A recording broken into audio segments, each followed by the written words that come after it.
और देखिए समंदर में ट्रंप का चक्रव्यूह कैसे काम कर रहा है। खबर क्या है इसमें, हॉर्मुज के पास ट्रंप ने पूरी तरह से नाकेबंदी कर दी है। असर आवाजाही, जो जहाजों की आवाजाही है वो पूरी तरह से ठप हो गई है। अब इसमें 72 घंटों से ये नाकेबंदी अमेरिका ने जारी कर रखी है और अमेरिका का दावा यह है, उसका असर यह है कि 14 जहाजों को उन्होंने वापस लौटा दिया है। अब आगे की खबर क्या है, अब ईरानी शिप की इसके जरिए निगरानी की जा रही है और समुद्री रास्ते से पूरी की पूरी सप्लाई को रोकने का अमेरिका की तरफ से दावा किया जा रहा है।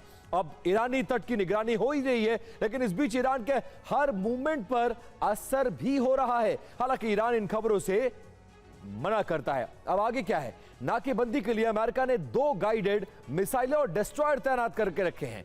एक डिस्ट्रॉयर पर नेवी के 300 से ज्यादा जवान और 10,000 अमेरिकी सैनिकों की तैनाती की गई है। नाकेबंदी के लिए 16 से ज्यादा वॉरशिप भेजे गए हैं और 3 एयरक्राफ्ट कैरियर भी इसकी निगरानी कर रहे हैं। 100 से ज्यादा जेट से जहाजों की निगरानी की जा रही है और दोनों देशों की तैयारी को देखते हुए यह कहा जा सकता है कि अभी मिडिल ईस्ट में बड़ी तबाही आना बाकी है। और हॉर्मुज पर फ्रांस और ब्रिटेन की बड़ी बैठक, हॉर्मुज खुलवाने पर 40 देशों का मंथन। बैठक में अमेरिका शामिल नहीं होगा। मैक्रोन और कीर स्टार्मर की अगुवाई में बैठक, हॉर्मुज संकट पर बनेगा एक्शन प्लान।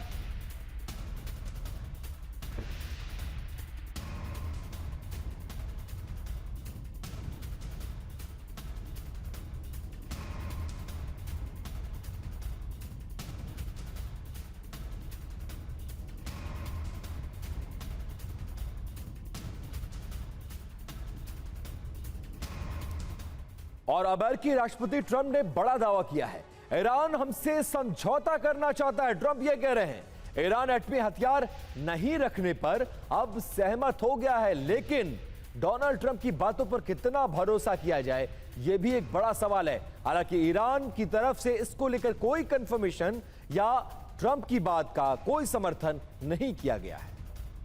और यूरेनियम पर समझौता नहीं करेगा ईरान, विदेश मंत्रालय के प्रवक्ता इस्माइल बागई का ऐलान है। यूरेनियम प्रोग्राम का अधिकार कानून के तहत न्यूक्लियर प्रोग्राम जारी रहेगा, दुश्मन की शर्त कभी पूरी नहीं होगी, यह कहा ईरान ने।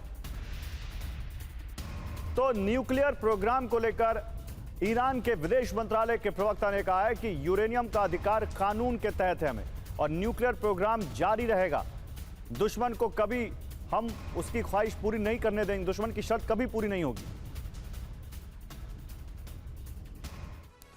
अब देखिए ट्रंप जो है वो हॉर्मुज के भंवर में ऐसा लग रहा है कि फंसते हुए नजर आ रहे हैं। जब जब ट्रंप यूरेनियम को लेकर कोई भी बयान देते हैं तो ईरान तुरंत उस बयान का खंडन कर देता है। ट्रंप की शर्तें क्या है ये समझिए। ट्रंप की शर्त यह है कि यूरेनियम प्रोग्राम है पूरी तरह से बंद हो, जिसे ईरान पूरी तरह से नामंजूर कर चुका है। ट्रंप की दूसरी शर्त, मौजूदा यूरेनियम स्टॉक को हटाना पड़ेगा। ट्रंप की यह भी शर्त है कि यूरेनियम साइट्स को नष्ट करो, लेकिन ईरान लगातार इस बात को कह रहा है कि किसी भी तरह से न्यूक्लियर प्रोग्राम हमारा ऑन रहेगा, चालू रहेगा, उसको हम बंद नहीं करेंगे। ट्रंप की शर्त यह है कि 20 साल यूरेनियम संवर्धन रोकना पड़ेगा, लेकिन इस शर्त को भी ईरान ने सिरे से खारिज कर दिया है।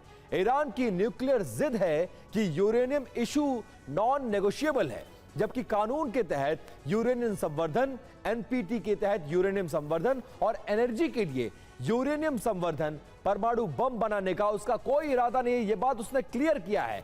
यूरेनियम संवर्धन संप्रभुता का मुद्दा है और अब इस पूरे मामले में बड़ी बात निकलकर यह सामने आ रही है कि न्यूक्लियर प्रोग्राम बंद नहीं हुआ तो एक बार फिर से इस युद्ध का भड़कना तय माना जा रहा है।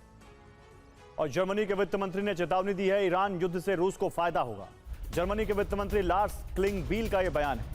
ईरान युद्ध किसी के हित में नहीं है, हां रूस के हित में है और रूस को इसका फायदा होगा, यह जर्मनी के वित्त मंत्री ने कहा। और कमोबेश उनकी बात में दम दिखता भी है, क्योंकि जब से हॉर्मुज, स्ट्रेट ऑफ हॉर्मुज बंद हुआ है तब से रूस का तेल सप्लाई का जो बिजनेस है वो बहुत बड़ा है। इनफैक्ट इंडिया को ही मार्च में जो सप्लाई की है रूस ने, वो पिछले साल के मुकाबले या पिछले महीनों के मुकाबले कहीं ज्यादा है।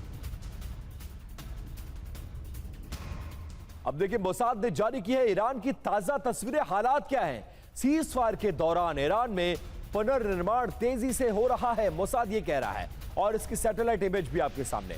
महीनों नहीं कुछ हफ्तों में यह पुनर्निर्माण पूरा कर लिया है और 10 अप्रैल की सैटेलाइट तस्वीरों को आप उसका हवाला देता नजर आया। ईरान ने खोमीन के पास मिसाइल अड्डे से मलबे को हटाना शुरू कर दिया है। एयर स्ट्राइक के बावजूद पहाड़ों के अंदर इंफ्रास्ट्रक्चर पूरी तरह से अभी भी सुरक्षित है, यह दावा ईरान की तरफ से किया जा रहा है। और अमेरिका के युद्ध मंत्री पीट हेग्सेथ ने ईरान को खुली धमकी दी है, ईरान डील करे वरना हमले के लिए तैयार रहे। ईरान के पास सही फैसला लेने का वक्त है। यूएस आर्मी किसी भी कार्रवाई के लिए तैयार है, यह कहा है पीट हेग्सेथ ने।